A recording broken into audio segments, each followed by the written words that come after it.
I like to start, I always pick out a few good quotes that I feel kind of like sum up some of what I'm trying to do and what I think the great work over the years has been all about. And this is one of them that I find to be literally true over and over and over again as I go through and I learn. But the thing I want to emphasize is the second sentence up there where it says, the remains of this knowledge are everywhere about us in everyday use and perfect.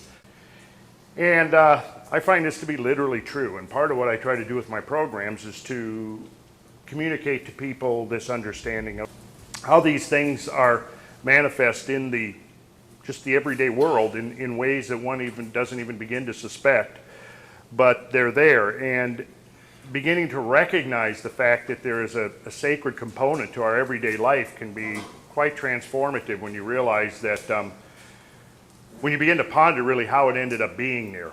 So the last line there, it says its revival will point to a restoration of the period prior to the confusion of lip. That refers to a kind of a universal tradition, but it's certainly pretty prominent within the Judeo-Christian tradition, which is the idea that there was once a universal language, and this universal language fell into disuse as a result of some kind of a catastrophic event involving the destruction of in the Bible anyway, it's the great Tower of Babel that they're building. And it was appeared to the Lord that humans were going to achieve too much too quick. So actually, if you read the Old Testament account, it's pretty apparent there that they're talking about a plurality of gods, and they get together and they say, let us go down and there confound the tongue of man, otherwise he's going to be able to achieve anything and he's going to become like one of us. If you actually go in and read the words in the King James, you'll find that the reference is plural, and it's quite strikingly remindful of when one reads some of the Sumerian accounts when the Council of the Gods were gathering to determine the fate of mankind. In any case, that's what this is referring to, this idea that there was a universal language. So what is the universal language? It's symbolism. It's number and symbolism and form. And number, symbolism, and form are universal regardless of the spoken tongue, which one happens to have been brought up in. And hopefully in the next hour, hour and a half, I'm going to be showing you examples of this so that you can see for yourself what actually the universal language of geometry and symbolism actually means. So we're going to jump right into it here and talk about sacred numbers embedded in everyday phenomena. These are the things that we all pretty much think about and use on a daily basis without ever really pondering the fact that there's actually deep symbolism hidden within them. We measure our life in terms of days, of 24 hours, referred to as a tropical or solar day. And it turns out that 24 of these hours are 1,440 minutes. This is one of the key numbers within the ancient canon of numerical cosmology that the ancients used to basically design and create their world. The 1,440 minutes equates to 86,400 seconds. So if you just listen to these numbers, look at them, and let them kind of soak into your brain, once you've gotten into this as actually a system, a methodology of transmitting information, these numbers are actually carriers of information because each number stands for meanings beyond just the apparent ones. So we see 1,440 minutes is equal to 86,400 seconds, and a 12-hour span of time, which is usually represented on the clock, 720 minutes, which equals 43,200 seconds. So just look at those numbers. You'll think that obviously 43,200 is half of 86,400. The 1,440, we're going to encounter that number again here momentarily. So these are just examples of some of the time measures, how we think about time in our particular culture. Space measure, we talk about a foot, we talk about of 12 inches, we talk about a square foot, and you'll notice that the square foot has the same repetition of digits, 144, as the 24 hours does. All we do is we tack a 0 on that, and we have the number of minutes in a day. 144 square inches. Now it turns out that if you ever read the book of Revelations, which I highly recommend if you're interested in symbolism and esoterica, the book of Revelations talks about the holy city, which was revealed to St. John the Divine in a vision on the mountaintop. And a man with a measuring line reveals to him this vision of the holy city. And the holy city is described as having a wall around it, and the wall is described as being 144 cubits. We'll see the actual quote in a few minutes here. But that number is preserved in the scriptural writings. We have a cubic foot equaling 1728. I want to call your attention to the 1 square yard, which is 1,296 inches. As it turns out, we could stick a 0 on the end of that, and we have 12,960 years, which turns out to be an awesomely important span of time in terms of some of the great cycles that affect this planet, and that's what we're going to be getting to. Geometry, everybody knows that a circumference of a circle is divided into 360 degrees, and that 360 degrees of arc, because each degree is subdivided into minutes of arc, there is then 60 times 360, as it says there, 21,600. And then you'll notice the 21,600 minutes of arc equals 1,296,000 seconds of arc. That's a mighty fine subdivision of a circle that would be used mostly by astronomers to measure the motion of distant stars. But notice that number, 1,296,000, and you'll see that it's the same number, just raised by 3 orders of magnitude as the number of square inches in a square yard. Okay, now another thing you might notice about most of these numbers from 1440 to 8640, 43,200, 144, 1728, 36, 1296 is that they all Kabbalistically add up and reduce to the single digit 9. Notice that, all of them. Pick any one of them, other than, say, with the exception of 24, but 1440 adds and reduces to a single digit 9. 1296, you'll notice the same thing. 1 and 2 and 9 and 6 is 18, which adds to a 9. Okay, so if you're taking notes, write these down or make mental notes of these numbers, because these are the numbers we're going to be encountering now as we progress through this journey here into the hidden mathematics. So we will start by looking at how some of these same numbers and other numbers are associated with the measures of geometry. And here we have what I refer to as the alphabet of sacred geometry, and these are the simplest forms. These are the polygons. You have a circle, which is actually not a polygon, but we have an equilateral triangle, a square, and a pentagon. And each of these can be measured by the number of degrees that determine the angles of the sides. So for example, we look at a circle, which is just a special case of an ellipse with eccentricity of 0. We've covered this already, so let's go right to the equilateral triangle, and we'll see it's 60, 60, and 60, which equals 180 degrees. Again, notice that we've got the number 9 recurring. We go to the square, which is 4 times 90 degrees. The total number of degrees defining the square is 360, the same as the circle, the same as the measure of a circle.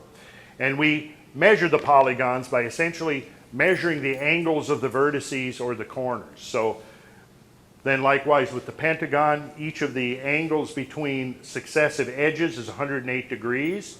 So you multiply the 108 times 5 and you get 540.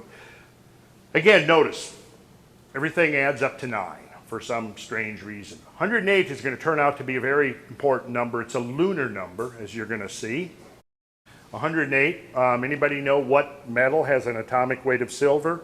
Atomic weight of 108? Yes, that's right, it's silver. Very good.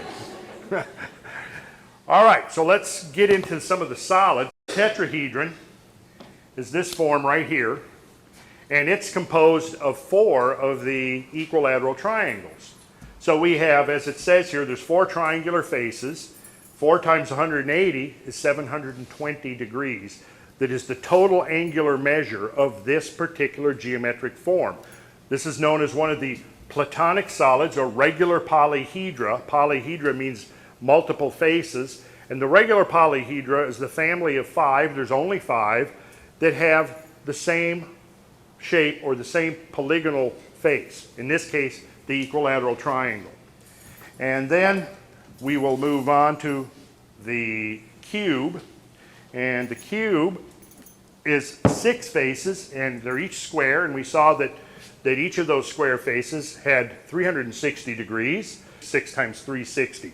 The important thing is to grasp that the total number of degrees in this form is 2,160. 2,160, and we're going to find out that that number actually turns out to be pretty significant in the measure of other parts of time and space. Then we'll go to the octahedron, and it has 8 triangular faces. This is our octahedron right here. And they're all, you'll notice that so far the tetrahedron and the octahedron are both composed of triangular, equilateral triangular faces. And essentially, if you look at the difference between the tetrahedron and the octahedron, you could just imagine it if we could take the tetrahedron and split it along an edge and insert a 4th triangular face, it would cause it to flatten out somewhat, and it would give us the top half of the octahedron. And likewise, we could insert a 5th equilateral triangle in here, and it's going to give us the icosahedron, which I'll show you in a minute. If we tried to insert a 6th one, though, we discovered that the whole thing flattened out into 2 dimensions. So that wouldn't work as far as enclosing space. So in any case, notice we're seeing a recurrence of this number that we saw, 1440. Remember, we saw that number back right here, the number of minutes in a day. So let that relationship sink in. The number of minutes in the time that it takes our Earth to spin exactly once on its axis relative to the sun happens to be the same number of degrees that define the octahedron. And that's actually what we're talking about there when we're talking about a tropical or solar day. We're talking about exactly one rotation of the Earth on its axis relative to the sun. Okay. Then we have the icosahedron,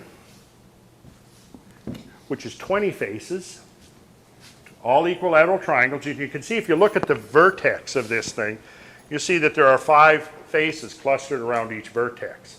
So if we were to split an edge, insert another triangle, what it would happen is it would flatten out into a hexagon, a flat hexagon, with 6 equilateral triangles about its center.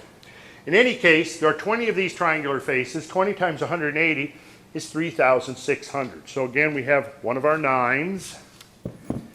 And then our final is our dodecahedron. My favorite shape. This is what Plato referred to the dodecahedron as being the shape of the universe itself. The dodecahedron, you'll notice, has 12 faces, 20 vertices, whereas the icosahedron has 20 faces and 12 vertices. So they're duals of each other. We could actually suspend this icosahedron. If the dodecahedron was hollow, we could put it inside, and we would discover that each corner of the icosahedron coincided with the center of the pentagonal face of the dodecahedron. Okay, each pentagonal face, as we found out, each edge was 108. 5 times 108 is 540. 12 times 540, as it says, is 6,480. So again, we've got the number 9 redundantly occurring over and over again in these measures.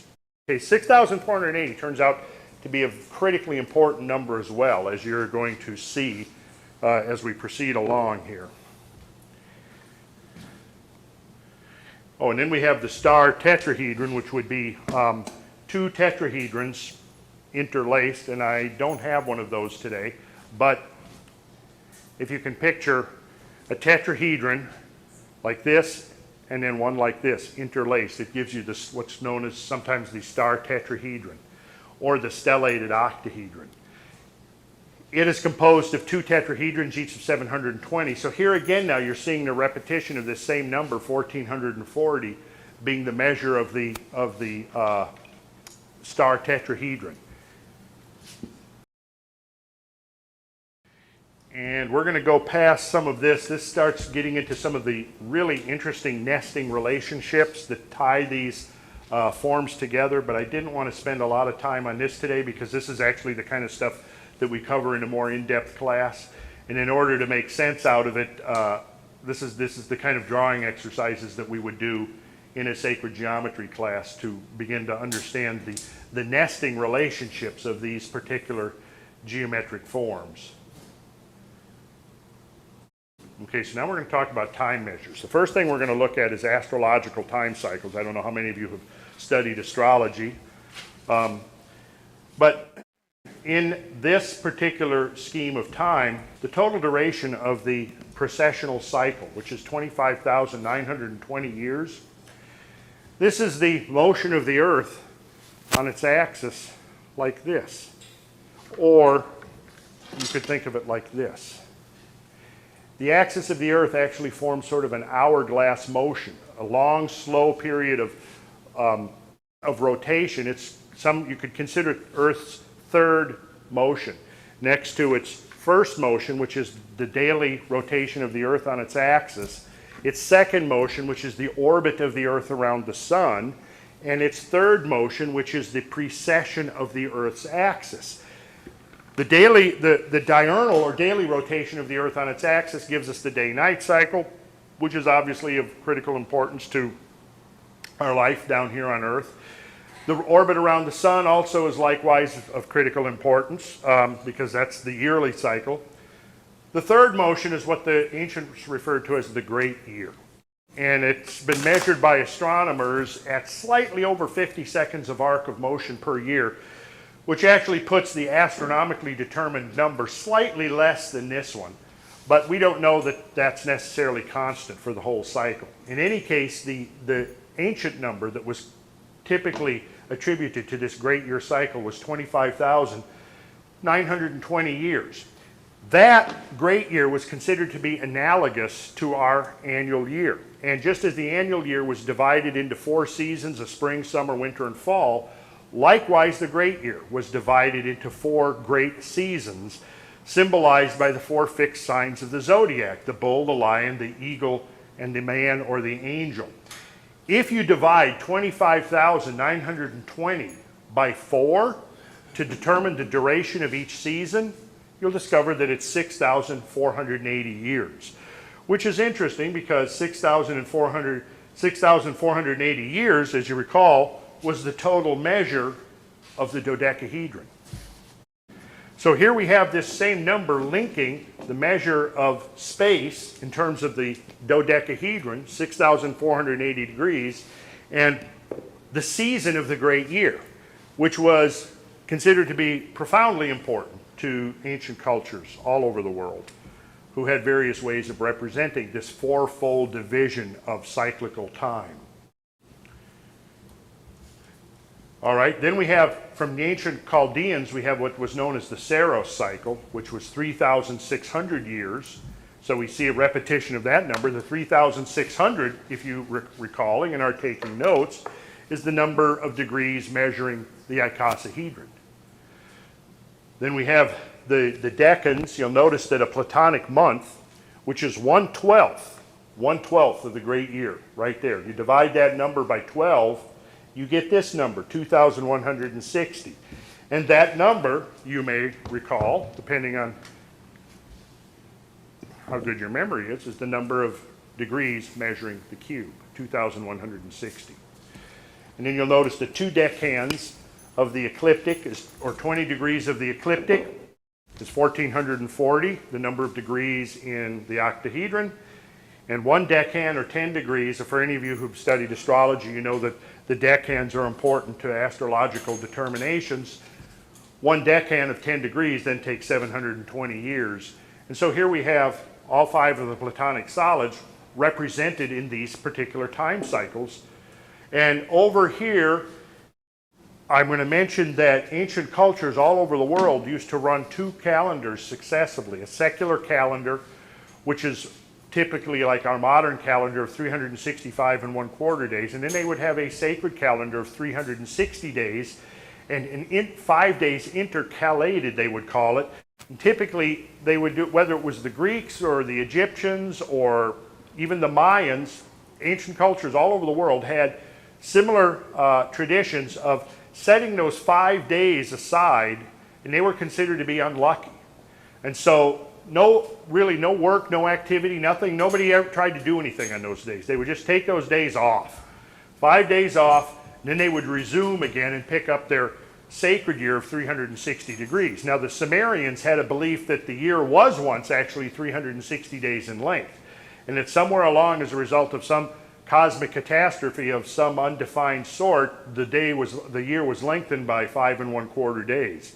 And so the Sumerians, who are the first known culture to mathematically divide the circle into 360 degrees, it is believed that one of their motives for doing so was they believed that that circle then could become a model of the year, and each degree then representing one day. So what we have now is a synchrony going on, in that if the year, the idealized or sacred year, is 360 days, then what we have, if you actually picture it, is that the Earth is describing a circle in its orbit, but then in each degree of motion around that circle, it's turned once on its axis.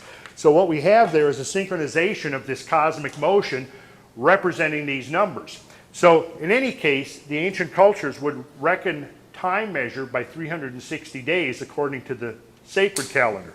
And by doing so, they could then divide that 360 days of the sacred year into subdivisions such as this right over here.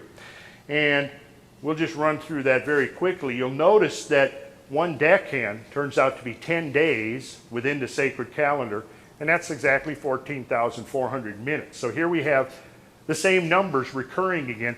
You'll notice, though, that the number, the symbolism of the number is not lost, or the system of the symbolism of the number is consistent irrespective of its order of magnitude. So in other words, you could say the square of 12 being 144 has the same symbolism as 144 times 10, or 144 times 100 as you have right here, or even 144 times 1,000. Again, referring back to the book of Revelations, there's a verse in there referring to the 144,000 redeemed of the earth. And we'll get to that here shortly. That's an interesting quote, because they have various ways of embedding these sacred numbers into the various traditions. You'll notice that 3 decans, or one Platonic month, in the Platonic year was 2,160 years, but in the sacred year of 360 days, again, there's that 43,200. So, and go down here, the one Platonic season of 6,480 years, 129,600. So if you're taking notes and writing these down, you're going to find it, you're writing down the same numbers over and over again, simply raised to different orders of magnitude. Okay. This is just a little graphic that depicts this precessional motion that I'm talking about here, this motion right here. As it rotates on its axis, it spreads out towards the middle. Its equatorial diameter is greater than its polar diameter. And that, in fact, is critical to the Earth maintaining axial stability, so that it's not doing this in its orbit around the sun. Because if it was doing that, it's likely that higher life would have never evolved in the first place. But due to the fact that it spins, it spreads out so that the diameter of the equator is 26 miles greater than the diameter of the pole. The sum total of all the gravity forces impinging upon the Earth from moon, sun, and planets acts upon that bulge as if it was a flywheel, and is actually pulling it around. And it's that leads to the great year. And what it does is, over a period of half the great year, 12,960 years, is it reverses the seasons. So that if we were able to jump in a time machine and go back 12,960 or ahead 12,960, we would find that everything was reversed. If we would keep the same Gregorian calendar in place, the seasons would have been reversed, so that winter would be July and summer would be, in fact, and then what we would see is that hemispherically, like we know that when it's winter in the northern hemisphere, it's summer in the southern hemisphere. Well, those seasons would be reversed. They flip. It's a back and forth. It's an oscillation between the two hemispheres of the Earth over a period of 12,960 years. This shows the wheel of the great year with all of the ages, the astrological months as they're known. And if we were to place ourselves right at this position right here where it says 0 years BP, BP means before present, And it also is 25,920 years. So what has been happening is that the vernal equinox, a hypothetical point in space occupied by the sun, when day and night are the exact same duration, that vernal point is moving through space as a result of this axial motion of the Earth. And ancient peoples would go to great lengths to try to observe and predict that motion. So they would set up structures, oftentimes on a very large scale, that would be oriented to certain points in space so that one could, from certain vantage points, such as the center of a ringed megalithic structure, for example, or the center of a temple that had an axial orientation to a certain point on the horizon, one could make minute observations of this slowly shifting vernal equinox, or, for example, the solstices. The vernal equinox and the solstices are two lines in space that are at right angles to each other. I'll show you a graphic in a minute.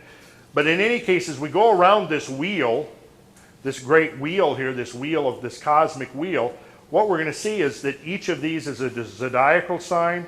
We have here Pisces, we have here Aquarius. So now the vernal equinox is poised. It's moving out of the star constellation of Pisces, moving into the star constellation of Aquarius. And so we say that roughly for the last 2,000, or if we want to be precise, 2,160 years, the vernal equinox has been transiting the constellation of Pisces, and therefore we've been in the Piscean age. Prior to that was Aries, prior to that was Taurus. We find that the beginning of modern recorded history goes back to the Taurian age. We can essentially express all of recorded human history between the latter part of the Taurian age through the age of Aries, the age of Pisces, and now into the age of Aquarius, right? Okay, if we go back, we'll notice though that the numbers here are the same numbers, the same family of numbers we've been looking at here.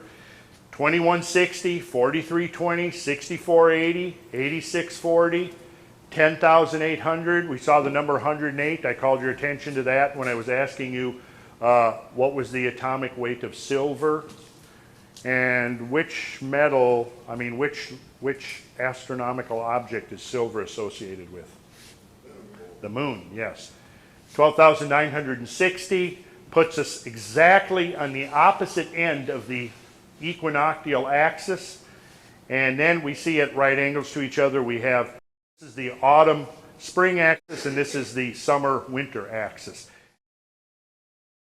Okay, we've seen this, so this is just a recap of those same numbers, and you will notice 8640, the number of seconds in one day. You'll notice that in a half a day, 43,200. Well, if you go back to the dawning of the age of Aries, 4,320 years ago.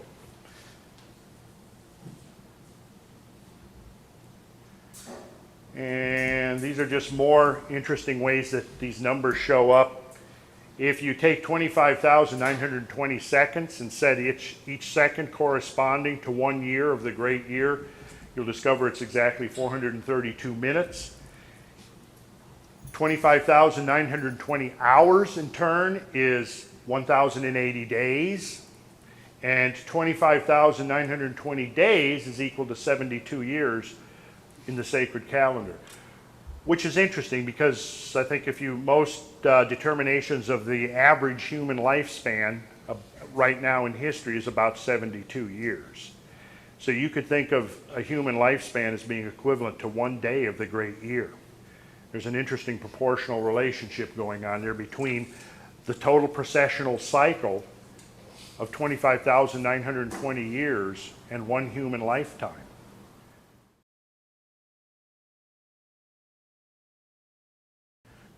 In the Vedas, they had various ways of encoding references to numbers. Let the Brahman hear the praise we utter. This hast the four-horned buffalo emitted. 4 are his horns, 3 are the feet that bear him, his heads are 2, His hands are 7 in number. Notice 4, 3, 2 raised to the 7th power gives you the number of years in the ancient Vedic time span, the Kalpa, 4,320,000,000 years, which I find to be suspiciously close to the modern estimate for the age of the universe, which is about 4.5, or the age of the Earth rather, which is about 4.5 billion years. So this was one way they had of encoding or embedding references to these sacred numbers in the Vedas. And this is probably some of the oldest writings extant where this canon of numerology is presented. In ancient Sumeria, from the various writings of historians like Berossus and others, and from the Sumerian clay tablets, we're able to find that there were references to 10 pre- or antediluvian kings. What does pre-diluvian mean? Before the flood, right. So they had this belief that there were 10 kings reigning before the flood. And you'll notice the numbers that they ascribed to each of the kings, the reign. Those numbers now should all be becoming familiar to you. You've seen a bunch of them already. There's 43,200, 64,800, 36. You'll notice 64,800 is presented twice, actually 3 times. The total, though, 432,000 years. That's a long span of time. Do you think they meant this literally, or is this strictly symbolic and figurative? Is it possible that the king could have reigned for 36,000 years? I tend to think it was symbolical, but you know, it is interesting that one of the universal traditions from ancient cultures is that before the flood, and all the cultures from all over the world recognized that there was a great flood, or even floods that decimated humanity at various times. But they're all pretty much in agreement that prior to the flood, the human lifespan was much longer than it is today, which I find we've all heard about Methuselah living to be 969 years, right? Or Lamech being 777. It seems that they had, in the biblical ages, they seem to have lived about an order of magnitude greater than our modern ages. Which, considering, you know, from my perspective, the things I'd like to get done in this lifetime, I would need at least that many years. In the Vayu Purana, which is again one of the Vedas, we find verses like this: 360 years, according to the human calculation, constitute one divine year. Wise people know that there are 4 yugas in Bharatavarsa. The first one is Kreta, then follow Treta, Dvapara, and Kali. Probably some of you have heard of the Kali Yuga that we're supposedly in right now, and supposed the age of darkness and the age of ignorance. But you'll notice that they reckon time. They have another. The Vedas recognize as a sacred year that they call, or a divine year, which is 360 of our years. Okay, now here's a tabulation of the Vedic ages. And you'll notice, we'll look first at the total in human years, and we see that the Kali Yuga, the shortest, is 432,000. And then we go to 864,000, 1,296,000, 1,728,000, and 4,320,000. You'll notice that the total, or the Mahayuga, the Great Yuga, is 10 times the length of the Kali Yuga. And that's because you'll notice that the Dwapara is twice, the Treta is 3 times, and the Satya is 4 times. So taking the original term, doubling it, then tripling it, then quadrupling it, adding those together will give us 10 times the number we started with. But again, notice the number that the Vedic ages begins with. 432,000 is the same number that the Sumerian king list ends with. So it's almost as if we have 2 different traditions, but one system. And we see that the Sumerians preserved knowledge about the subdivisions of this Yuga time of 432,000 years, and symbolized these subdivisions by the reigns of these 10 pre-Diluvian kings. And then we can see that once we get to 432,000 years, at that point the Vedic cycles kick in, and then we have these that follow. And using the divine year of 360 years yields this column of numbers. And then when we put the duration in the human years, it's interesting. Each of the yugas, such as the Kali Yuga, they were all believed to have a period of transition into the age, then the age itself, and then a period of transition out of the age. And so basically what they did was they took the total age. You'll notice here the relationship between the Kali Yugas, the 360,000, and the Sandhya, which was the transition in, and the Sanyamsa, which was the transition out, are each 1/10 of that, adding up to the total of 432. But you'll notice that we've got the same recurring numbers again. There's 144,000 right there. And then we have that raised by another order of magnitude. So you see how these same numbers are recurring over and over again. And I would suggest that there's a pattern emerging here. And I know that for a lot of people, first time they are confronted with this kind of information, sometimes it's almost too mind-boggling. You're going, what the heck does all these numbers mean? You know, it's just too many numbers to sort out. But what you realize once you start studying them is that each one of them is kind of a mnemonic, because each number has a whole collection of phenomena that's associated with it. And it's still in use today. I mean, how many people, I mean, everybody should know that, you know, a square foot is 144 square inches. I mean, anybody who's a builder, a craftsperson, an artist should know basic rules of measurement. The Mayan world ages. Now you notice there, do we see similar numbers? The Baktun, 144,000 days. So it's almost like they took the same, they had the same numbers, but they're now representing smaller cycles. But it's the same numbers representing the cyclical periods within nature. A tun is 360 days, and that was the typical, that was the sacred calendar that we find all over the ancient world. And then they had the 5 days added to that, the 5 unlucky days. So again, we see the same numbers being repeated redundantly throughout these various traditions. And here is a Gothic cathedral. This is the Portal of Judgment at Chartres. You'll notice that there are four carvings, 4 bas-reliefs around the figure of Christ seated within the mandorla, or also the Vesica Piscis. The 4 are representing the 4 ages of the world, the 4 seasons of the great year. The bull, the lion, the eagle, and the man. And there's the lion representing the age of Leo, the bull representing the age of Taurus, the man, or in this case an angel, representing the age of Aquarius, and then Aquila the eagle, which rises commensurate with Scorpio, and is therefore considered to be a counterpart to the age of Scorpio. So there you have the 4 seasons of the great year, each separated, representing a cycle of 6,480 years for each of those 4 seasons, which, if you now recall, should bring to mind the image of the dodecahedron whenever you think of the number 6,480, the 12 pentagonal faces. Symbolically, each of those 12 faces to the Platonists, the Pythagoreans, and the Neoplatonists was associated with one of the 12 signs of the zodiac. The pentagon, of course, is the human figure.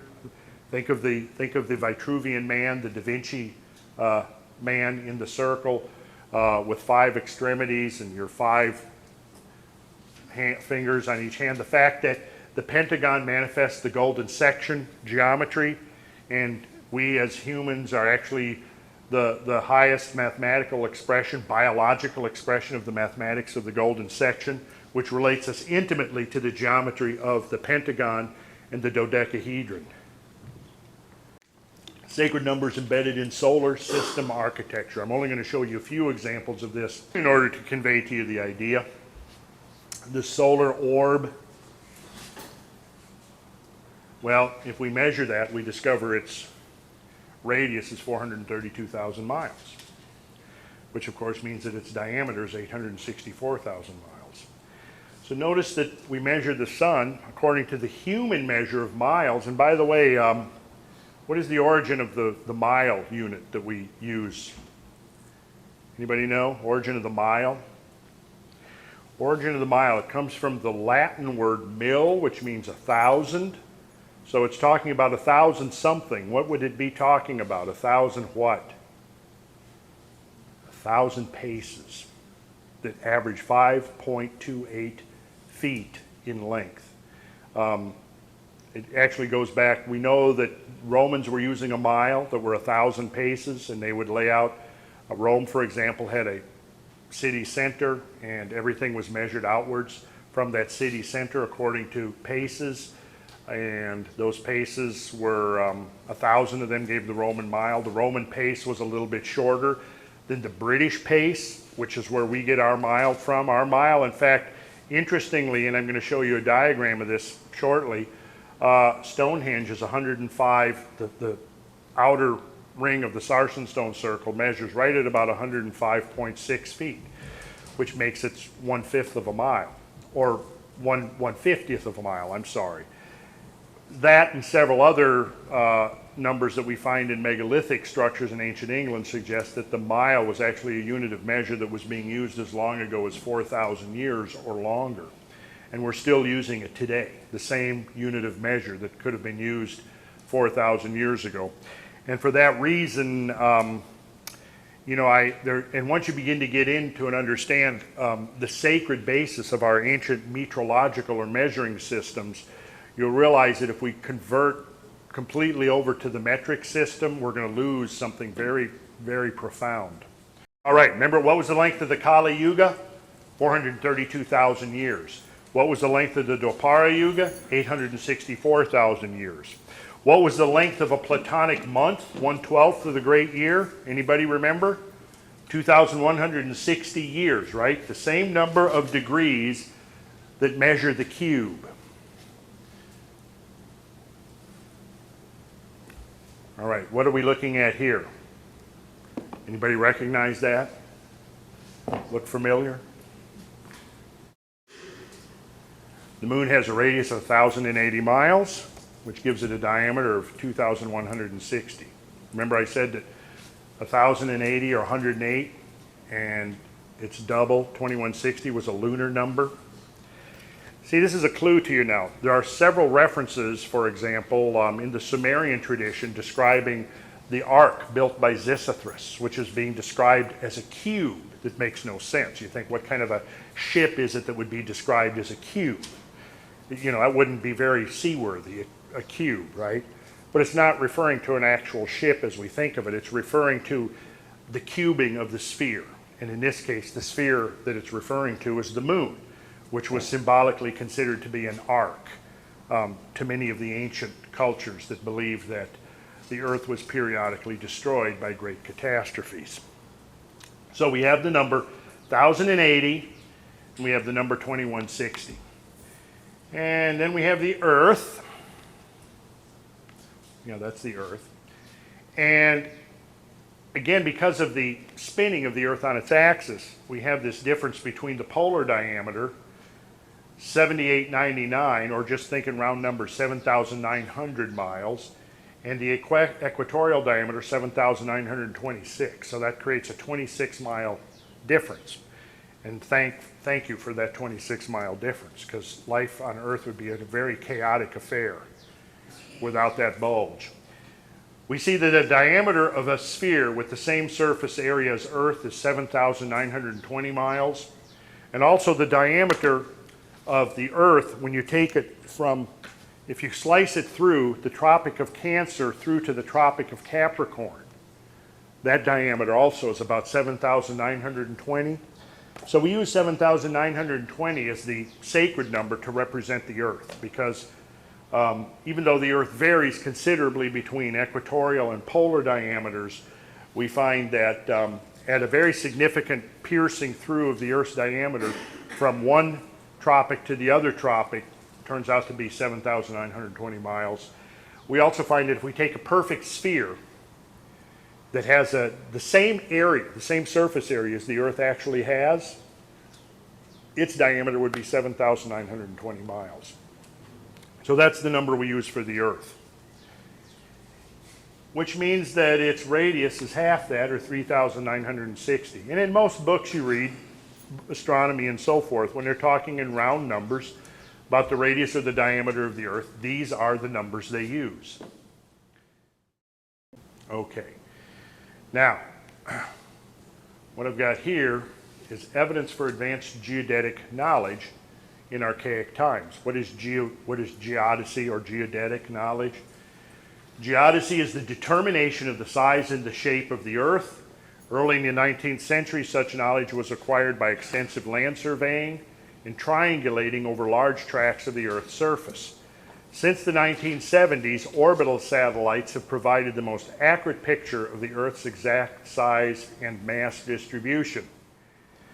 Ancient master builders understood Earth's fundamental geodetic parameters on a level not equaled until the advent of modern satellite surveys. How do we know that? Well, probably the most salient means we have of knowing that is the Great Pyramid of Cheops itself. And there's been lots and lots of speculation about what the form or what the function of the Great Pyramid was. Some of it to me is pretty out there. Some of it I think is pretty abstract and speculative. What I've always thought does make the most sense and has the greatest credibility is the pyramid is essentially a model of the Earth, the northern hemisphere, and I'll show you how here. The thing you have to understand when you're looking at the measurement of the Earth in terms of its size and shape is that we have lines. Everybody knows latitude and longitude. Latitude is measured north and south of the equator. Longitude is the measure around this way. Parallels are lines that run parallel to the equator. And traveling along one of the parallels, we would be displacing ourselves longitudinally. But parallels actually measure. You can see this parallel here, this is probably the Arctic Circle. It looks to me like about 66.5 degrees north. So it is parallel to the equator, right? So depending on what parallel you are, every line of latitude, north and south, has a corresponding parallel. And you know that from the equator to the North Pole is going to be 90 degrees. And likewise from the equator to the South Pole is going to be 90 degrees of arc. Then in turn we have meridian lines, which are lines that run north-south, but actually measure distances east and west. So that if you traveled from one meridian to the next to another meridian, you would have traveled from east to west. Every point on the surface of the Earth has a local meridian. So if we went out here and we looked exactly south and exactly north, and then the zenith overhead, the point 90 degrees up from a flat horizon, and we struck an arc from the south point through the zenith point to the North Pole, that arc would be our local meridian. Now, you'll notice that as you go through the parallels form virtually perfect circles.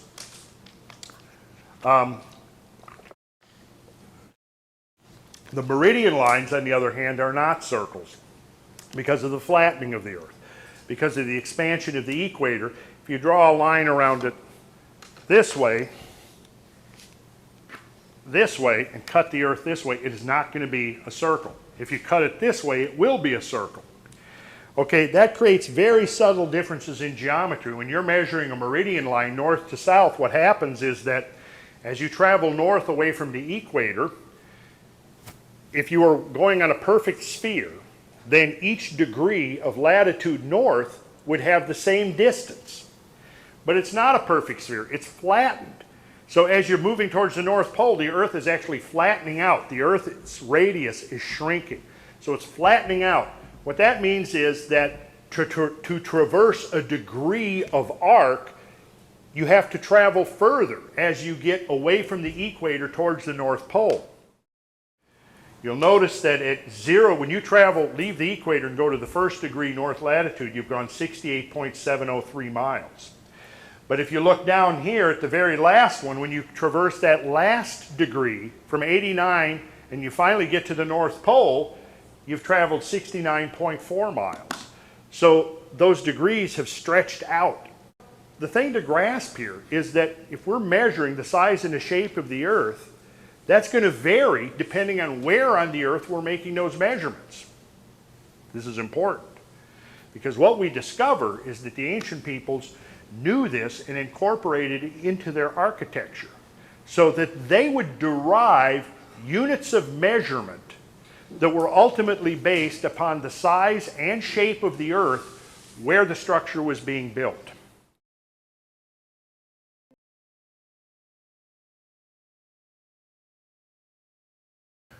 The history of man may be far longer and stranger than we think. The Great Pyramid may indeed not fit in with what we believe about the past and the nature of the world. Thousands of years ago, someone measured the earth with remarkable accuracy and recorded this information in the dimensions of the largest and possibly the oldest stone building on the planet. William R. Fix. Generally, the age of the pyramid is given around 4,200 years, roughly about the same age as the Sphinx. Some of you are probably familiar with the redating of the Sphinx by several geologists, primarily Robert Schoch from Boston University, who has studied the weathering of the limestone composing the Sphinx and the surrounding quarry that the Sphinx is situated in, and has determined that the rock has been severely weathered by water erosion. And of course, this Giza Plateau has been desert for the last 4,000 years, so it's not likely you're going to find severe water erosion on the Sphinx if it's only 4,000 years old. In fact, so severe is the water erosion that it's likely that the Sphinx is probably tens of thousands of years old. However, Robert Schoch, in most of his public presentations, usually places it at 7,000 to 9,000 years, but he's told me personally he just uses that because he's deliberately being very conservative because he's in the academic community, but he's perfectly willing to believe that could be much older than that. And I've discussed the extent of the water erosion with him and discovered that he actually hasn't looked in depth at the comparable studies of rates of limestone weathering, which I spent a couple of months about 10 years ago studying, going around to various places where there were limestones and where you could see examples of limestone that had been weathered, and had looked at, read the literature that had been done on limestone weathering, and had concluded that, it would be a minimum of 20,000 years worth of weathering. And that's a minimum if you took the Sphinx and set it in a climate with rainfall, like say we've been having for the last 3 months, which would average out to about 45 inches a year. Even with rainfall like we've been seeing here in Atlanta in the last 3 months, it would take the Sphinx a minimum of 20 to 30,000 years to get the level of erosion. That raises the question regarding the Great Pyramid. Could it be as old? And I see no reason why not. Problem here, though, is that the Great Pyramid was once covered in white limestone casing stones, highly polished, and according to Arabic traditions, pretty much all the Arabic traditions and legends about the Great Pyramid concur that the outside of the pyramid prior to the stripping of the casing stones was completely covered in hieroglyphs. And it just boggles one's mind to contemplate what might have been written there.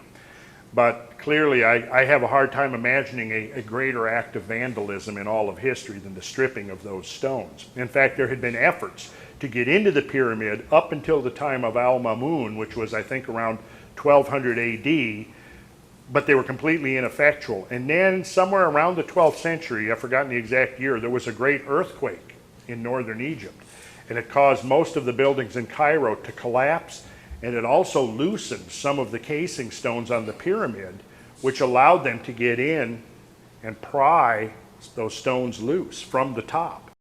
So I've often thought there's probably temples somewhere in Cairo where maybe some of those original stones are still to be found with inscriptions intact. Of course, I have no idea, but I've oftentimes thought, wouldn't that be cool? Anyways, they stripped off the stones, and as they stripped them off, there was a lot of rubble that fell down and buried the bottom of the pyramid, which turned out to be a good thing because it buried the bottom casing stones from those bottom and preserved them. And so from those, the various researchers could determine what the original exact angle of the pyramid was. And according to most calculations, it was around 51 degrees, 51 minutes, 14 seconds. I don't know if that level of accuracy is is credible or not, but 51 minutes, 51 degrees, 51 minutes would be. Of course, here you see that the casing stones were damaged by the rubble falling down, but enough of them were still intact that one could make this accurate determination of the original angle. Here's the socle, which is 55 centimeters thick, and it sits directly on bedrock. So it actually, what it does is it creates two ways that one could measure the height of the pyramid, either with or without the socle. There's also two ways of measuring the base. One could be measured from this point up on top of the socle. The other could be measured from down here that included the socle. So what you ended up with was two ways of measuring the pyramid's base. Well, which one was the correct one? Well, they were both correct. I think that they were actually intending to embody in there that there were two ways of measuring the pyramid's base. So what we have is the length of the base on the socle, which is the shorter of the two up there. It was varied from side to side. You'll notice 755 at the smallest to 756 just over at the largest. So there was some variation. There was probably a reason for that variation, actually, but we won't get into that because it just gets too technical for what we're talking about today. But the total of those measured around the four sides would be 3,023.139 feet. Okay, so now let's see what the measure is around that includes the socle, or the base. And we see that each side is roughly 5 feet longer, 760 to 761. Each side, again, is a little different, but we get a total of 3,043.433 feet. Okay, so here is profile of the Great Pyramid with a 51 degree, 51 minute angle. To make it easy, I've just rounded off the numbers, 481 feet in height. That would be not including the socle, the base. 755.85, I just picked one to use. And there's our 51 degree, 51 minute angle. And we find that when we measure it this way, it turns out to be almost exactly 11/7. When we measure including the socle, this becomes our height, 482.7575 feet, and the base, 760.9 feet. So now we're going to go back to the Earth so we can see how these numbers link the two. We take 1 square degree of latitude and longitude at the equator. Pretend we're standing at the equator. Okay, we know that the polar radius now is 13 miles less than the equatorial radius. So what that means is that the circle this way is shorter than the circle. The biggest circle that defines the Earth is the equatorial circle.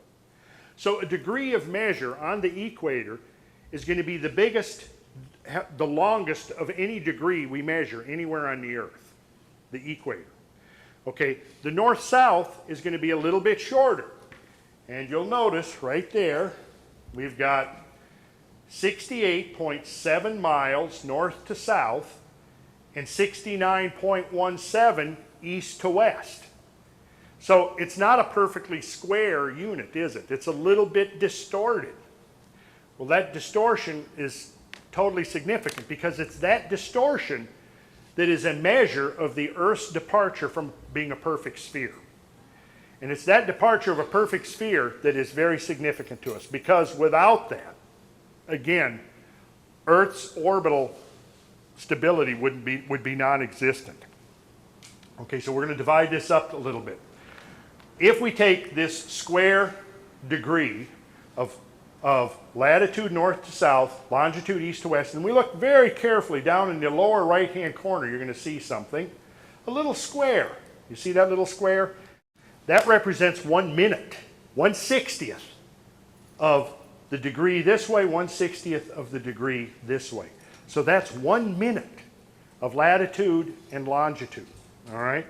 We're going to take a closer look at that, and we will see that 1 minute then is 6,045.881 north to south, 6,087 east to west, which is what we expect. The east-west should be a little bit longer. And that's 1 square minute of latitude and longitude.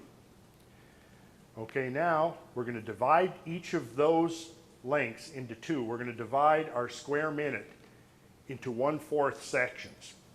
And here's what I want you to notice. When we do that, we take 1/4 of a square minute of latitude and longitude. Look at our dimension east to west, and look at our dimension north to south.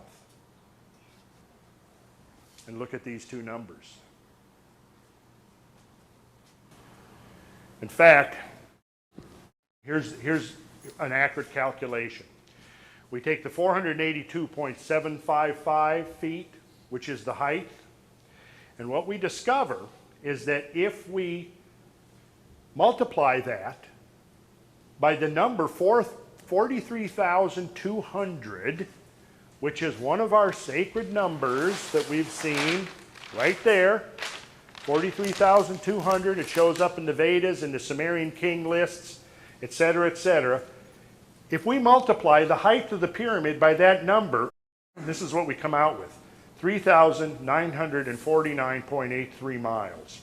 And notice the difference between the pyramid, which I call the standard polar radius, and World Grid System 72 is only 313 feet over the entire size of the Earth.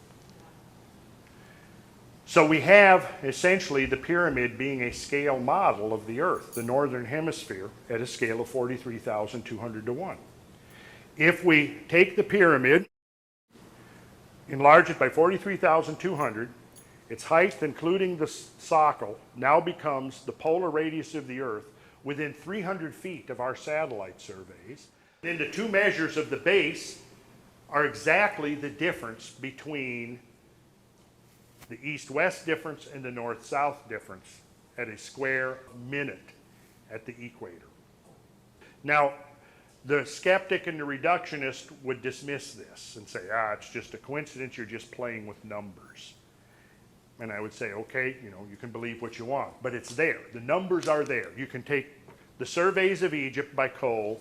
You can take the geodetic surveys. I didn't make those numbers up, or I didn't fudge them.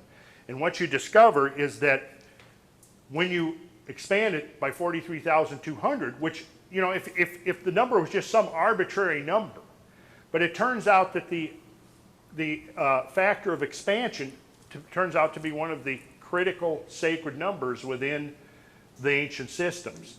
And so here we have the pyramid now enlarged by 43,200 times. And another way to think of it is if we go back to this diagram right here, you'll see that as the Earth turns, every half second, it's going to turn this far. So it means that every 2 seconds, the Earth, if you're standing on the equator, in 2 seconds, the Earth has turned 143,200th part of its total orbit. So if you're standing on the equator, in 2 seconds precisely, the Earth has turned a distance exactly equal to the distance around the base of the Great Pyramid. Now you can dismiss that as being coincidence, but the numbers don't lie. They're there. And so when William R. Fix was saying that someone somewhere thousands of years ago was able to measure the Earth with great precision, and I haven't, of course, elaborated upon all the details of this. I'm trying to give you the overall picture of how it might have worked.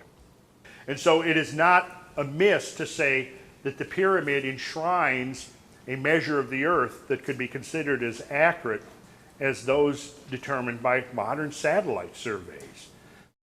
That to me is a very profound insight, because it does suggest that somebody once upon a time was able to measure the Earth size and shape with that level of precision.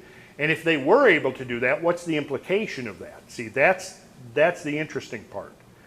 Because no primitive culture, using the method of Eratosthenes in about 300 BC in Greece, he measured the Earth and was generally considered to be quite accurate because he was able to get the circumference of the Earth within about 500 miles of its actual measured circumference by using the methods available to the ancient Greeks.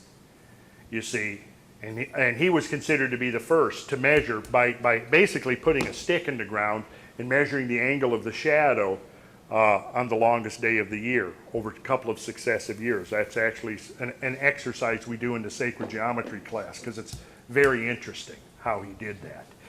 But he was considered to be, pretty proficient because he was able to determine that the size of the Earth was, the circumference of the Earth was, 25,000 miles, when it's generally considered to be about 24,800, depending on where you measure it. So he was, maybe within 50 miles of the actual dimension of the Earth, but nowhere near as close as the pyramid would have been. So again, even if the pyramid was built 4,200 years ago, you got to say who 4,200 years ago had the technology to measure the Earth with that degree of accuracy. Now, that we know of, nobody 4,200 years ago did, or how they would have done it, we don't know. But on the other hand, if it turns out that the pyramid could be much older, it leads us back to the, going back 10,000 or 20,000 years. This to me is one of those little, sort of like the little crack in the dike, that if you don't keep it plugged, the whole edifice of contemporary knowledge could get swept away. But see, this is one of those things, again, that if you accept that it's not just a coincidence, it opens up a whole can of worms that mainstream science generally doesn't want to address. Because we're the epitome of scientific evolution right here and now, right? Nobody, before we built satellites, could have measured the Earth to within a couple of 100 feet of its actual dimensions. So, given 2 seconds of time, 1/43,200th part of the daily rotation, a point on the equator will travel a distance precisely equal to the perimeter of the Great Pyramid's base as measured with the socle. In 1/2 second of time, a point on the equator will rotate a distance equal to one side of the base of the Great Pyramid measured with the socle. So here you have a time and space measure integrated into one. The time measure comes in because it's the span of time that the Earth has moved. In 2 seconds, the Earth has turned and moved a distance within a fraction of an inch, being the distance around the base of the Great Pyramid.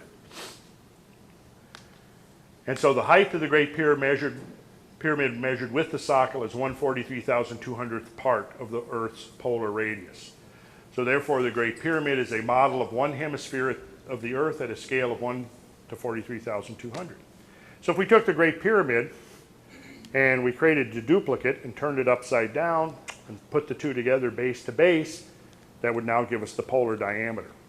And there's something else that's beyond the scope of today's talk, which we get into in an actual sacred geometry class.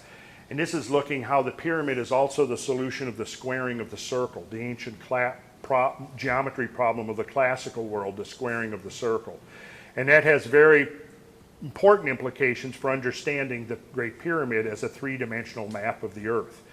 Because the Great Pyramid's square base is to its height exactly in the same relation as the radius of a circle is to the circumference of a circle.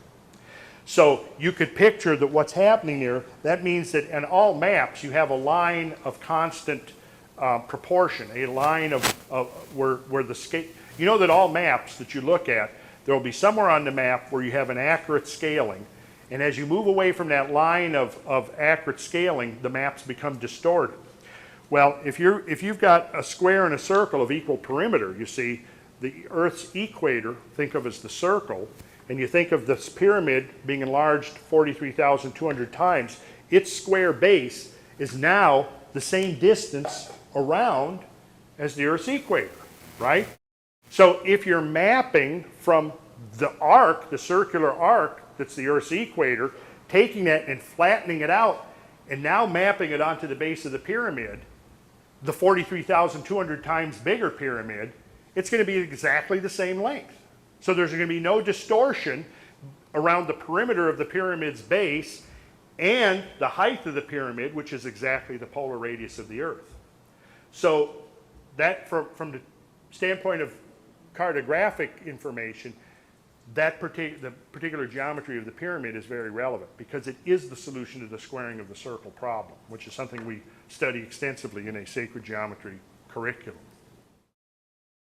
One more example, the Parthenon, to show that this geodetic knowledge was still extant down to the time of the building of the Parthenon about 2,400 years ago. This is the east facade. We're all familiar with the Parthenon. It's almost as well known as the Great Pyramid. Well, if we measure its base in the manner that I'm showing here, it's 100 Greek feet. So how long was a Greek foot? A little bit longer than our modern foot of 12 inches. Before we do that, let's look at the dimensions of the Parthenon. Based upon our American feet that we use, the east facade is 101.2957 ... feet. So if we divide that by 100, we get the length of the Greek foot, which would have been 1.0129, etc., of our American, which are actually the British feet. Also notice the latitude of Athens, where the Parthenon is located, is 37 degrees 58 minutes north. Stachini, who was considered one of the preeminent metrologists of the 20th century, he determined various lengths of the foot. He came up with the Greek foot of 1.011464. Now notice here we've got the width of the east facade of the Parthenon divided by 100 gives a Greek foot of 1.0129 for a difference of 0.018 inch in excess of the length of the Greek foot as calculated by Stachini. It is acknowledged by architectural historians that the Parthenon was originally built to be 100 Greek feet in width. This would have made it equal to 101.14 English feet when built. Now if we go back to the length of 1 degree of the meridian, and we look right here at the latitude of Athens, we find something very interesting. Length of 1 degree of the meridian at the latitude of Athens is 68.962 miles, or 364,121.647 feet. So if we take that number and divide it by 60, it gives us the length of 1 minute of meridian arc. Then we divide that meridian arc by 60, it gives us 1 second of meridian arc. And notice what 1 second of meridian arc is, 101.1449 feet. So 1 second of meridian arc at 38 degrees north latitude, given the international ellipsoid and the Clark ellipsoid, you'll know here that it's exact. So in other words, what we have there, the total difference in length of 1 second of meridian arc at 38 degrees north latitude and the east facade of the Parthenon is 0.05 inch. But again, that's for 38 north latitude, and it's actually at 37.58. So if we make that adjustment of 2 minutes of arc south, this 0.05 pretty much just disappears into nothing. So what we have is the Parthenon, again, maybe coincidence, but here we have the Parthenon being precisely 1 second of arc of the Earth's circumference at that latitude that it's placed. Now again, that implies somebody was able to measure the Earth with incredible precision, if this isn't a coincidence. And I think the burden of proof would be on the person who tries to dismiss this as being coincidental. Because the two examples I've shown you here could be multiplied many times over. We haven't even talked about the Gothic cathedrals and the fact that every Gothic cathedral was built with its own cubit. And that cubit is based upon a multiple or a subdivision of the meridian length at the latitude that the cathedral was built. So you could take many examples of this. And what I'm suggesting here is not necessarily that the Gothic cathedral builders of 800 years ago were able to measure the Earth with that accuracy. But then again, it does seem to imply that somebody was able to measure the Earth, that maybe there has been a tradition going back to who knows when, from the building of the pyramids, coming down through the age of the Greeks, right down to the building of the European Gothic cathedrals 800 years ago, a tradition of very sophisticated geodetic knowledge. Well again, this opens up a huge can of worms about when people were supposed to, what they knew and when they were supposed to have learned it. So there's another dimension to this as well, and this is, I'm only going to show you a few examples out of hundreds of possible examples I could be showing you. Ancient writings, Semitic writings, and I'm coming with two examples here. The Hebrew ancient writings, which would be Kabbalistic writings, the Hebrew Old Testament, the Torah, the Midrash, all of those. And then the Greek alphabet, the New Testament was written in Greek, all of the Pythagorean and Neo-Pythagorean literature written into Greek. Well, as it turns out, both of those languages, this was prior to the advent of the Hindu-Arabic numeral system. The Hindu-Arabic numeral system is when we came up with what we now have, is we have our alphabet and we have our set of numbers. And they're two different things, right? We use our alphabet for the spoken language and written language, and we use numbers for calculating and mathematics. But they're different. You know, we don't, but prior to the advent of the Hindu-Arabic numeral system, in the Semitic languages, the same symbols that were letters were also numbers. And the key was what you see right here, called a denary system. So Aleph was 1, Bet was 2, Gimel was 3, Dalet was 4, He was 5, Waw was 6, Zayin 7, and so on, down to Resh, Shin, and Tau, 200, 300, and 400. Yud, which was considered the seed of the Hebrew alphabet, had the value of 10. Okay, so units, tens, and hundreds. Then there was a symbolic component to each of the, for example, Aleph originally was the word for an ox. And Beit was originally the word for house. Gimel, originally the word for camel, and so on. Then we get to the Greek system, and it's also a denary system, units, tens, and hundreds. So alpha, beta, gamma, delta, epsilon, digamma, zeta, eta, theta, etc., 1 through 9. Then iota, kappa, lambda, mu, nu, xi, omicron, pi, kappa, 10 through 90, and so on. Rho through Sampi wasn't actually a written letter. It was just simply included to get the value of 900. Okay, so we have the same system, units, tens, and hundreds. So how was this employed? Well, here's an example. Here's aletheia, which was the Greek word for truth. And if you add up the eta, the alpha, the lambda, the eta, theta, epsilon, iota, and alpha, based on the values that I just showed you, the total value is 72. And that's one of our key sacred numbers. Because most of the numbers that I showed you here are multiples of 72, 36 or 72. Yerushalayim, or Jerusalem. Iota, epsilon, rho, omicron, upsilon. This would be the Greek spelling in the New Testament. Sigma, alpha, lambda, eta, and mu. There's the values of the individual letters. Iota, which was 10, epsilon, 5, etc. And when you add those up, you get 864. Again, do we find that number on our list? Yes, we do. These numbers, again, are showing up with redundancy. The Holy Ghost, Toahian Pneuma. Pneuma, like root of our words like pneumatic, means the Holy Ghost or the Holy Spirit. Add up those, the value of those, and you get 1080. Then I heard another great voice from heaven saying, "Come out, my people, out of her, lest you take part in her sins, lest you share in her plagues." A phrase from the book of Revelations, and 1296, which is half of the great year cycle. So I mean, these examples could be multiplied by hundreds, literally by hundreds. And this is actually one of the subdivisions of the study of Kabbalah, which is the Gematria, the study of the numerical or mathematical basis of language. And what you discover when you go into the mathematical basis of language is the whole thing is constructed upon the same architecture of sacred numbers that we've been looking at here for the last hour. Probably you're all familiar with things like, "Here is wisdom, let him that hath understanding count the number of the beast, for it is the number of a man, 666. You ever heard that? Probably the most famous and controversial number out of the Bible, 666.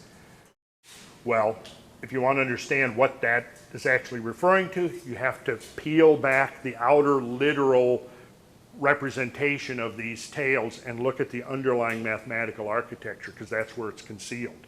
And it actually turns out that the orbital velocity of the Earth around the sun is 66,600 miles per hour, exactly. And that's one of the first astronomical connections, and then there's many, many more connections with that number that we find occurring in sacred geometry. So all of this, there's a lot of silliness and accretion stuff that's accreted to the belief in that number by basically fundamentalists and superstitious people who don't look at the underlying science. But we will take a couple of minutes here and look at a few things.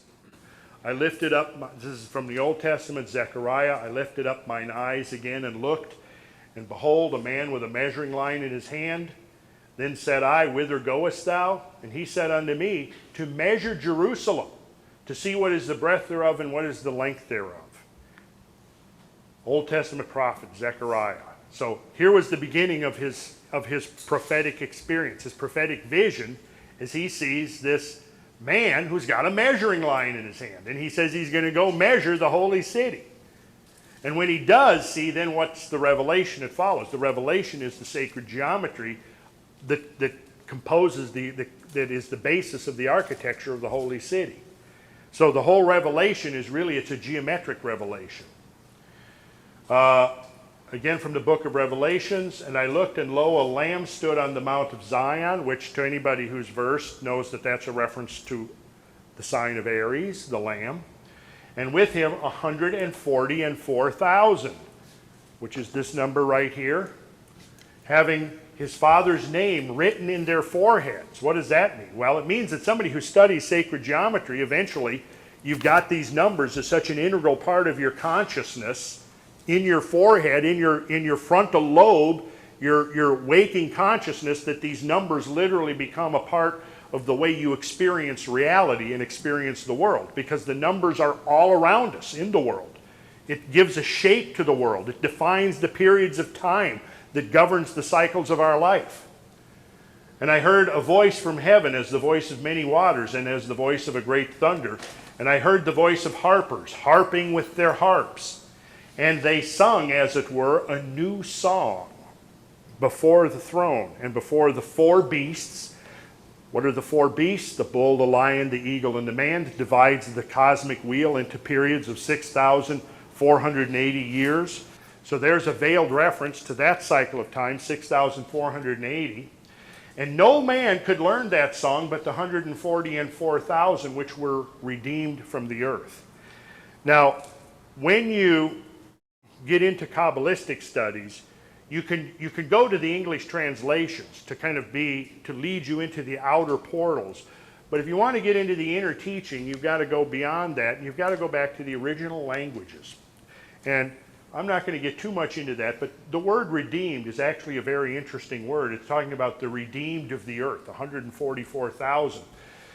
We discovered that the word was agorazo, from agora, and it means to go to market. Properly, the town square, that should be the first clue, the square. See, there's your geometry. As a place of public resort, by implication, a market or thoroughfare. So the idea first is the idea of a square, because the marketplace would be built around a square, a literal square. So it became associated with the idea of people gathering within this square, see. It comes from, well, agorazo comes from, see here, so to go to market, by implication to purchase, especially to redeem, And it comes from this root, agora, which is related to this, aguero, the idea of collecting one's faculties. This is the idea of collecting within the square again, right? Well, this, thinking now about metaphorically collecting one's faculties, but also to waken or to rouse literally from sleep, from sitting or lying, from disease or death, or figuratively from obscurity or ruin. It means to awake, to lift up, to raise up, to rear up. So see, all of these ideas are what you're led to once you start going into the original Kabbalistic meanings of the language. So what starts out like go shopping, go to the market, means going to the town square. It means the gathering within this square. So here's the link with your geometry. But then one of the words that we look at when we study the Kabbalistic study of words is we look at the original roots. But then we look at how did they bifurcate and how did they lead, because you can follow the evolutionary paths of language to get back to what some of the original meanings actually were, to try to get to what the authors of these sacred writings were really trying to get to. Because you've got to remember that all of these sacred writings have gone through multiple layers of translation by people who may or may not have understood the original doctrines that were concealed in there symbolically and mathematically. Also from the book of the reference to the new song is very interesting, because and I would defer later to Jeremy on this, who's been studying the sacred geometry of music, but there is a Phrygian mode of representing the octave that goes from 432 cycles per second to 864 cycles per second. So the reference to singing a new song suggests to me that possibly we're talking about a change in frequency involving life here on Earth, and that those who change their consciousness accordingly will be in harmony with the changing frequencies. And I believe that that is one of the core teachings of this, is that as Earth goes through its evolutionary journey through the galaxy, through varying geometric relationships with the astronomical universe, what is happening is that the frequencies impinging upon the Earth are constantly going through an evolution as well. And part of understanding the ancient secrets or methods of the master builders of old was utilizing the sacred geometry and the geodetic knowledge to create structures that resonated with the Earth, because they were harmonically attuned to the Earth. I think that's part of what's going on, trying to understand the sacred science behind structures like the Parthenon and the Great Pyramid and many of the other temples, is this science of harmony, of the science of resonance, and creating structures that vibrated according to certain frequencies, and those frequencies would be attuned to the slowly changing frequencies of the Earth itself as it goes on its cosmic journey through the universe. I saw a new heaven and a new earth, for the first heaven and the first earth were passed away, and I, John, saw the holy city, the new Jerusalem. Jerusalem is the 864, right? 864, that's the Jerusalem. Coming down from God out of heaven, prepared as a bride adorned for her husband. And there came unto me one of the seven angels, saying, Come hither, I will show thee the bride, the Lamb's wife. And he carried me away in the spirit to a great and high mountain, and showed me that great city, the holy Jerusalem, descending out of heaven from God, having the glory of God. And her light was like unto a stone most precious. And it had a wall great and high, and had 12 gates, and at the gates 12 angels, and names written thereon. Now, of course, those names are mathematical keys. On the east 3 gates, on the north 3 gates, on the south 3 gates, and on the west 3 gates. And the wall of the city had 12 foundations, and in them the names of the 12 apostles of the Lamb. And he that talked with me had a golden reed to measure the city. So here again we have this idea of the measuring of the city, because the city is the repository of the cosmic doctrine. The gates thereof and the wall thereof. And the city lieth 4 square, and the length is as large as the breadth. And he measured the city with the reed 12,000 furlongs. The length and the height of it are equal. And he measured the wall thereof 144 cubits, according to the measure of a man, that is, of the angel.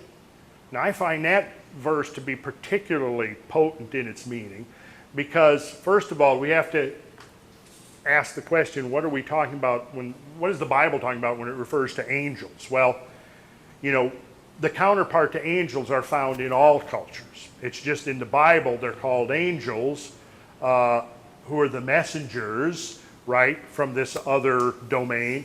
But in other cultures they were usually referred to as the gods. And basically in the Christianization of the ancient pagan traditions, the gods were replaced by the angels, but their function within the cosmic hierarchy is identical.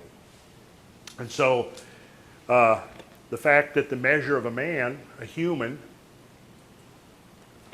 is the same as the measure of the angel is very interesting, because it's saying that we're somehow linked to the gods through a common system of measure. A furlong is 660 feet, 1/8 part of a mile. Well, here's what's interesting about the furlong. If you multiply it by 12 to convert it to inches, you discover that the furlong is exactly 7,920 inches. Where did we see that number? This is now a test of your memory. The diameter of the Earth. Remember I said the diameter of the Earth taken through the tropics, the sacred number that's representing the Earth? The furlong is to the inch as the Earth is to a mile. That's a proportion. This is a sacred proportion that was intentionally embodied into the units of measurement. So that we lay out a furlong, right, 660 feet, 1 inch, which is derived from our thumb, the width of our thumb, right there, you can check it out. Put your thumb on there and you'll discover it's 1 inch wide. That's the digit. So the thumb is to your foot in this cosmic relationship of 12:1. And when you pace, like this is how a pace was generally considered. You start from one point, put your heel against a point, and then every other step you count. 1, 2, 3. 1,000 of those, averaging 5.28 feet, gave us the mile, right? 1,000 times 5.28 is 5,280, and that was the origin of the mile. The mile is literally a mill, 1,000 human paces. The pace, think about the pace, what that is. Our foot, our pace. Our pace, our foot is what anchors us to the earth. Our pace is what moves us about the face of the earth, right? The most fundamental relationship we have with the earth, our feet, right? That ratio of pace to foot, 5.28. Now, we have, the furlong is 12,000 of these things, right? 12,000, the holy city is 12,000 of these things, 660 feet. Multiply that out, and you discover 7,920,000 feet. So how big is that? Well, divide that by the number of feet in a mile, 5,280, and what you discover is it's precisely 1,500 miles. So what would be 1,500 miles in diameter? Is there some object out there that could be 1,500 miles in diameter? It's certainly described as being something they see in the heavens, right? Well, I'll leave this one an open-ended question for right now, but here's something that's interesting. If we take this number and divide it into, compare it to the Earth to get a sense of scale, Earth 7,920, Holy City 1,500.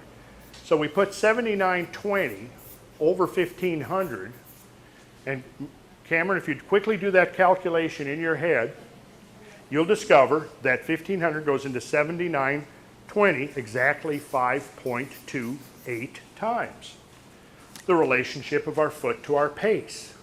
So here's a very strange correlation. The earth to the holy city is the same as the pace to the foot. What are they trying to say there? Well, one of the implications of this, it follows from this truth. The truth is that we humans are ultimately designed according to the cosmic measure. We were created in the image of God, right? And God is the ultimate cosmic measure. And we, being created in the image of God, embody the cosmic measures.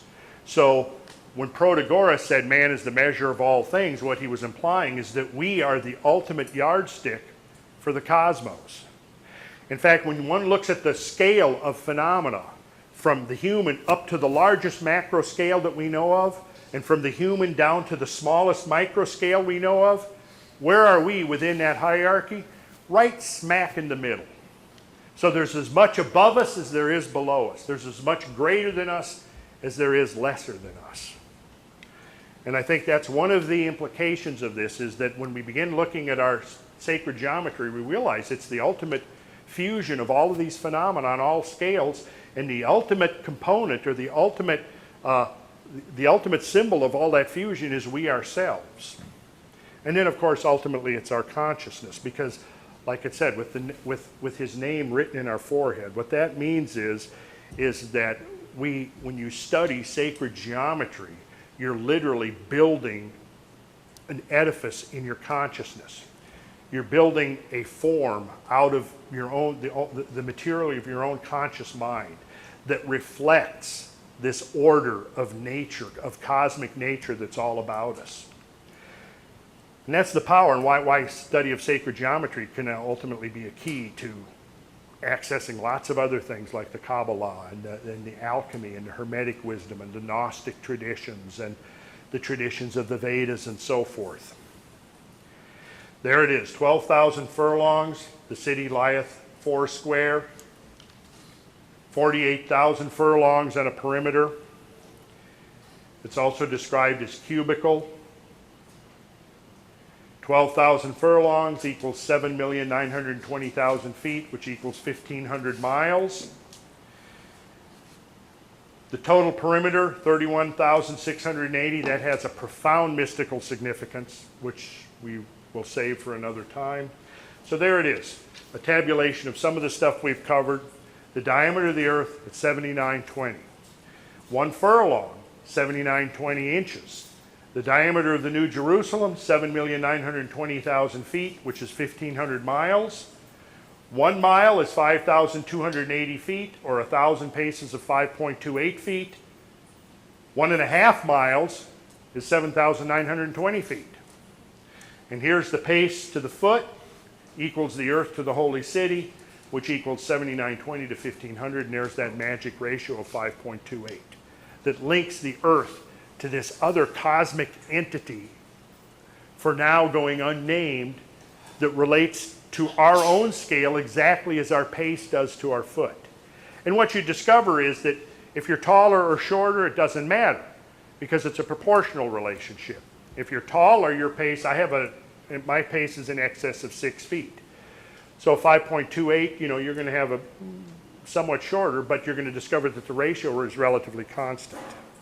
Because as you get taller, presumably your feet get bigger, with some exceptions, right? I know some little people with really big feet.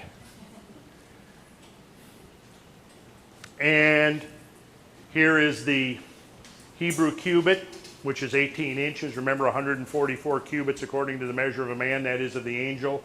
We have the Egyptian royal cubit of 1.727 feet. The wall of the city was 144 cubits. If we take the 144 cubits that are the Hebrew cubits, it's 216 feet, or 2,592 inches. Add 1 0 on the end of that, and we have the great year cycle, 25,920 years. So there's all kinds of information embedded in here, but you've got to have the key to begin to unlock it. Okay, and then also notice that the moon, 2,160 miles, or 17,280 furlongs, if we set the diameter of the moon to the diameter of the holy city, there's our 1.44 ratio. So what we have here is this redundancy over and over again. We have these same numbers recurring over and over again in the measure of time and space, both in absolute dimensions but also in the proportional relationships that result from comparing these various entities of time and space.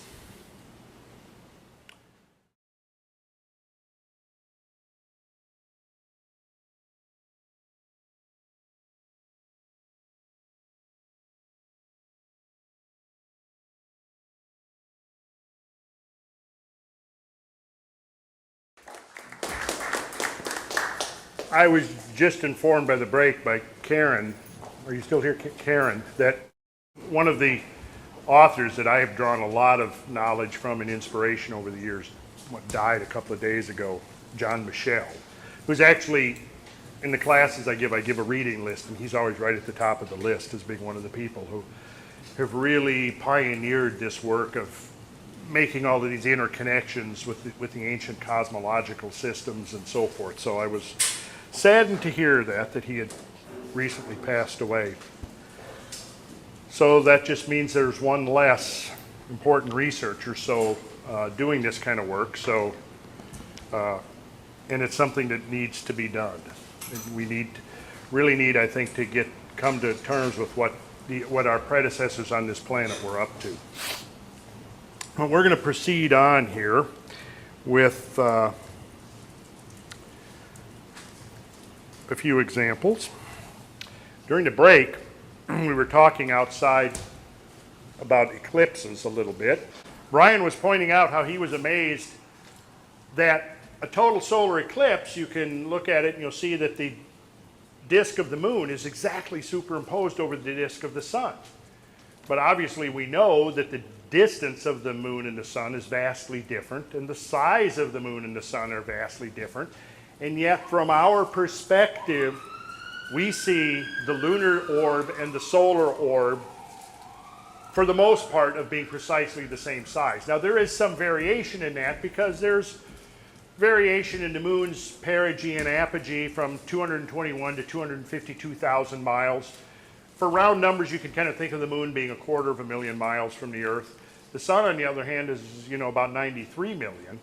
And yet, as we've learned now, the diameter of the moon is 2160 miles. The diameter of the sun is 864,000. As it turns out, if you take the diameter of the sun and multiply it by this number right here, it gives us the distance between the Earth and the sun.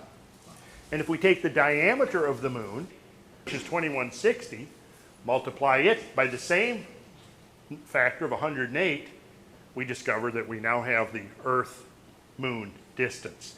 So it's this 108 factor, this 108 spacing, this proportional relationship. We could express it this way. Solar distance to solar diameter equals lunar distance to lunar diameter, and the value of that proportion is the sacred number 108, as we see embodied right here in Bach Hang of Cambodia from the 12th century with its 108 towers. And there are many examples of how these numbers were incorporated into the fabric of sacred architecture. The plan of St. Mary's Chapel, which was part of Glastonbury Abbey and associated with lots of legends about Joseph of Arimathea and the bringing of the Holy Grail to Britain and so forth after the crucifixion. And as the legend goes, Joseph of Arimathea arrived in England, and I think about 60-something AD, about 30 years or so after the crucifixion, presented himself to one of the pagan chieftains and told him that he was on a mission from God, and he was there with his 12 disciples. And the pagan chieftain, Arviragus, said, well, in that case, I'm going to give you some land to build a temple on, or to build a church on.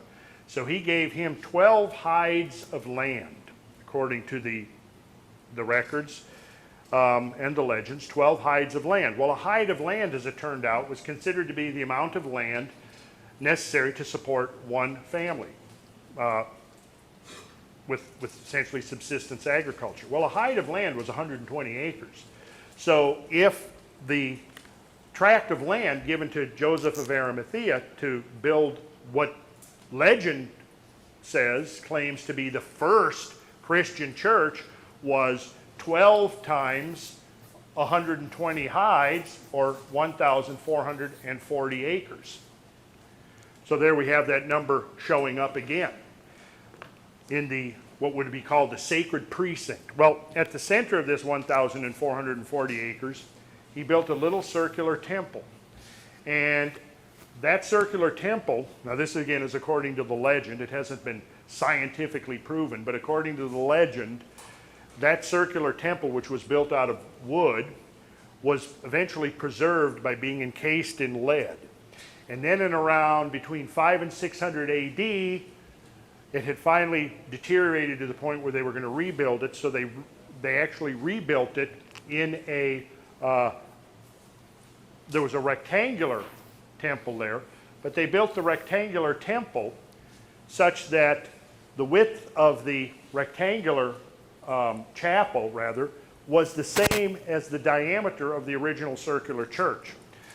That chapel eventually fell into ruin, and in about the mid-1100s, the present-day abbey, which is now in ruins, was built there.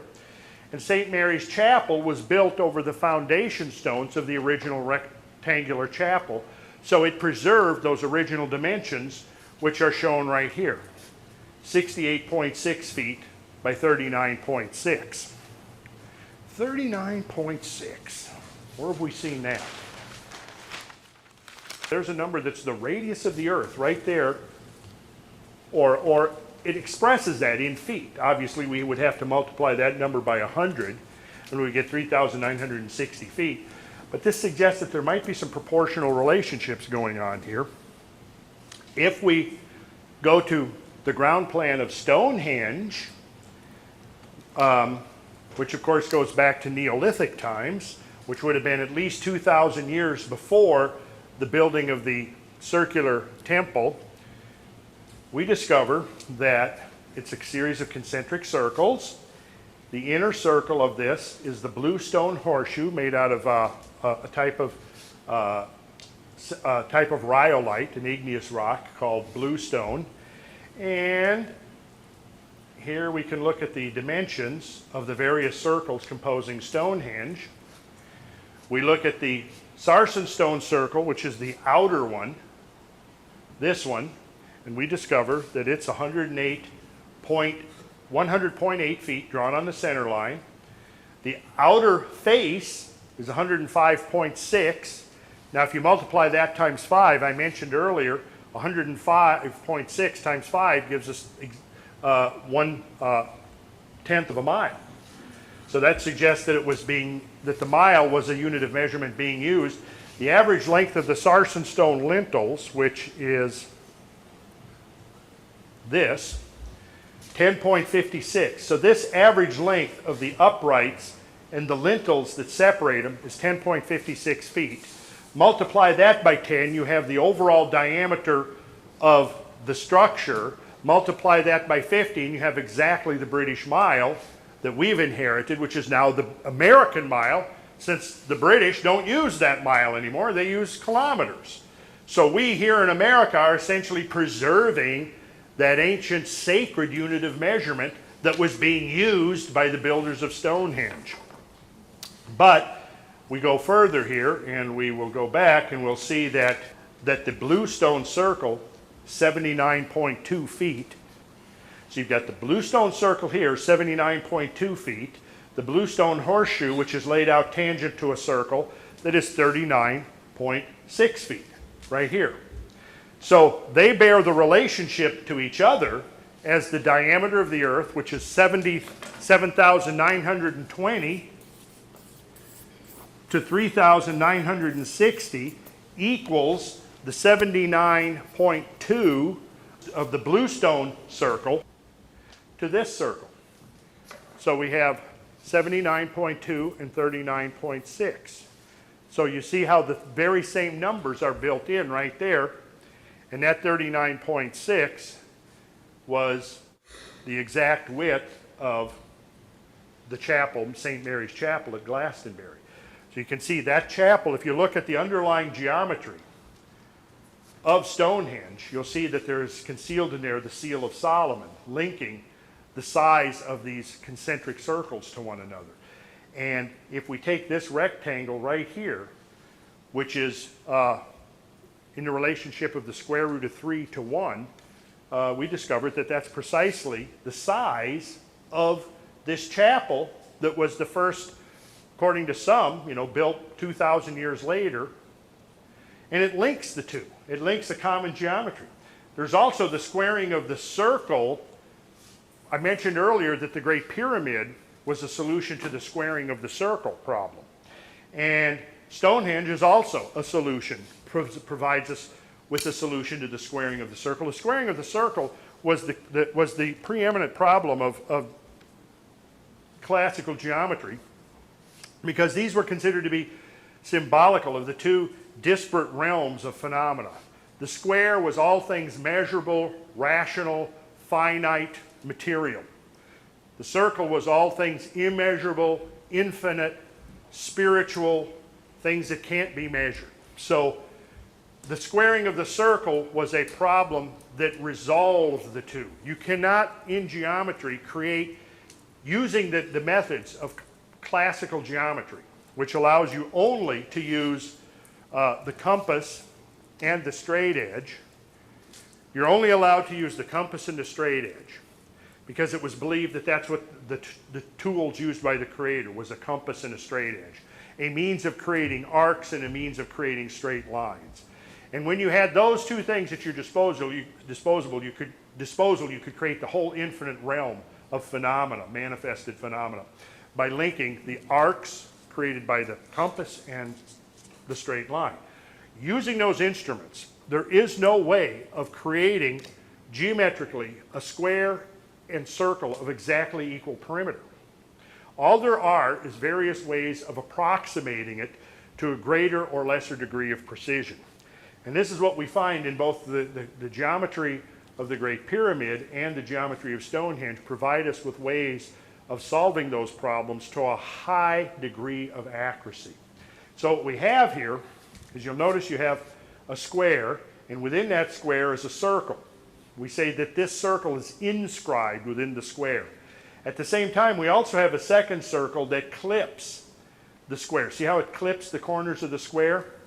Well, if you were actually go out and measure, take a tape measure and go out and measure this geometry, what you'd discover is within the limits of a standard tape measure that we use, there would be no discernible difference in the perimeter of this square and the circumference of this outer circle.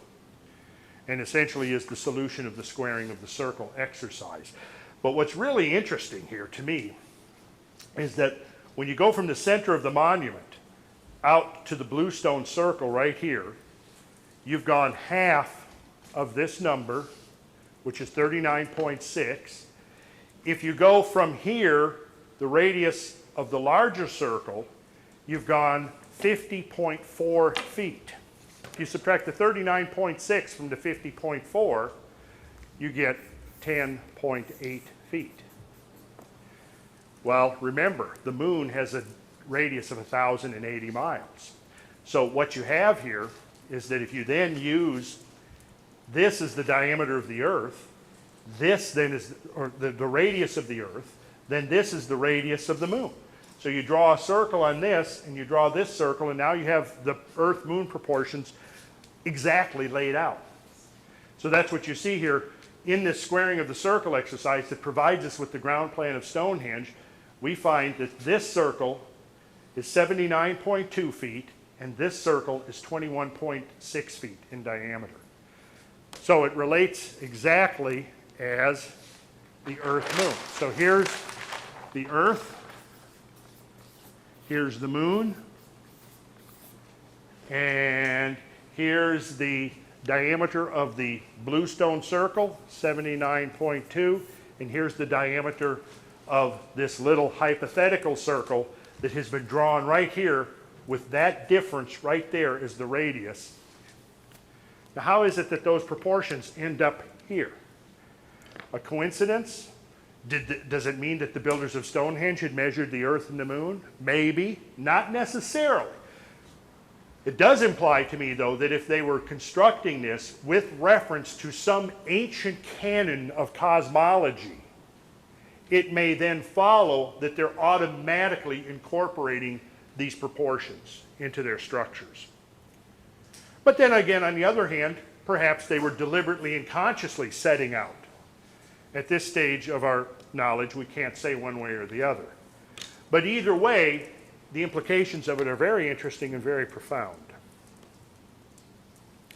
Oh, let me write down this number, 10.56 and 105.6.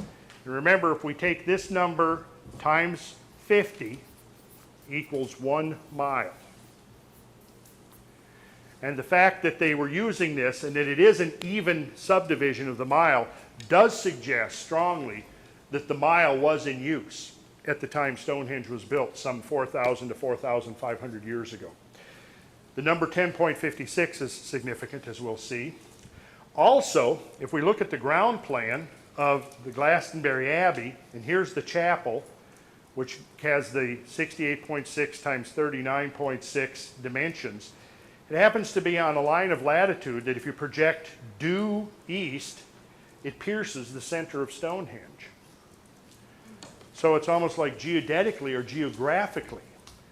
The guys who laid this out 2,000 years after that were nonetheless either consciously and deliberately or unconsciously linking these two structures through time and space with a common geometry and a common geography, a common geodetic positioning on the planet. And further, it just so happens that this latitude is just over 51 degrees north, which means it's almost the pyramid angle from the equator, going from the center of the Earth. And in fact, if you were to take the Earth, slice it across, and draw from the equator to the Earth's center, and then out to the latitude of Stonehenge, you wouldn't be able to distinguish that angle from the actual 51 degrees, 51 minutes, which is the angle of the pyramid. And that's the magic angle that leads to the solution of the squaring of the circle. It leads to the golden section and so forth. And here is a reconstruction of the original ground plan of the Abbey, which is now in ruins. And this was developed by an architect who was hired by the ecclesiastical authorities in the early part of the 20th century. And he did an extensive survey of the grounds and realized that it was laid out on a grid of squares that were 74 feet on a side.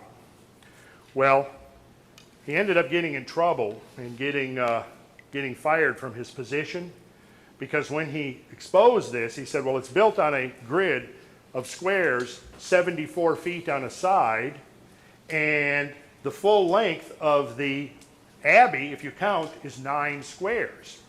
Well, 9 squares times 74 turns out to be 666 feet. The number of who? Behemoth, the beast. Who is the beast?